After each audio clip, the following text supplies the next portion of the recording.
This video is all about planning. So fail to plan, plan to fail. You've probably heard that saying before. So as a busy woman, we have to plan everything. There's no exceptions. It's all very well to think that things will fall into place, but very rarely do they. Okay, so changing your lifestyle is difficult. So there's no way around it. Things come up along the way, like sick kids, like your dog ate your meal prep, you forgot it at home, your food went off, you accidentally slept in, you had a last minute meeting. You know, all of these things can get in the way of your goals, and if you don't plan, you're not going to achieve them. So those are the more obvious and tangible things that people actually do think about when they're planning. But what I want to do is give you a little bit more of a deeper insight of things you probably haven't factored in. And these are emotional or psychological or physical health type things. So something like recognizing that your friendships or relationships are unhealthy and having them at odds with what you're doing. Then there's being confronted with limiting beliefs. So realizing that you're actually not mentally or emotionally ready or believing that you're worthy of the goal you're pursuing. There's self-sabotage. There's recognizing that sometimes our friends and family don't actually respect our boundaries because we finally set one and they don't care.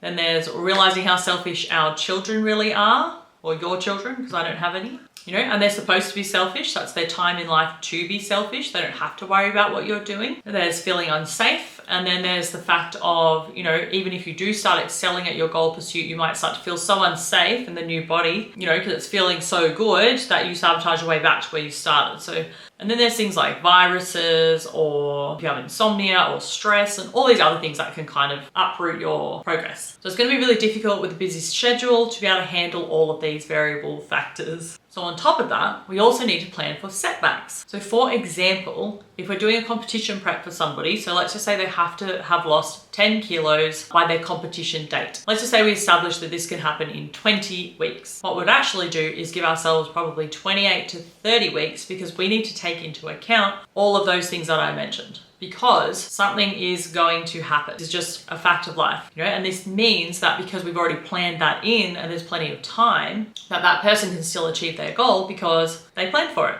Okay, so the best thing you can do here as far as planning is concerned is you want to plan your food in advance.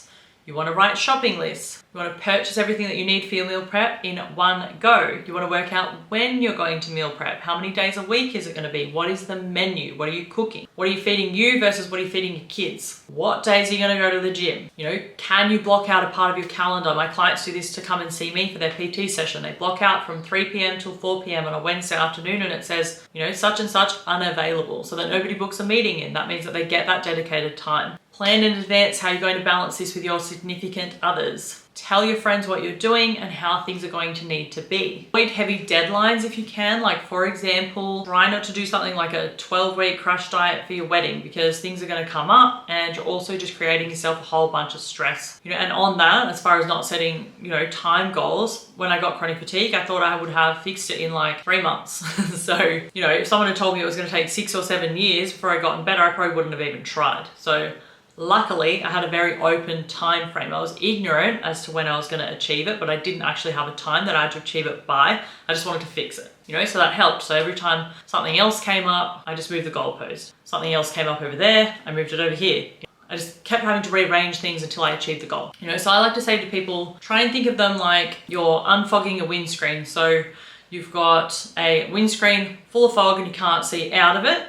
You know, you take a little bit of a step towards the goal, you've got a little bit of gap in the windscreen, but you can see through. And then you take another little step, you got another little gap, and then another little gap, you know, and then before you know it, you know, sometimes it might fog over again, you got to undo it. But before you know it, it's going to be all clear and you will have achieved the goal. Okay, you just need to plan in advance. And understand that the planning is informed by the action. So the more action you take, the more things you're going to work out you have to plan. Okay, so you might plan to meal prep on a Monday and a Friday, and then you work out you can't do it on Friday. So it might end up being Monday and Thursday, and then you might end up going, I need pre-prep meals for the weekend because I can't prep on Friday.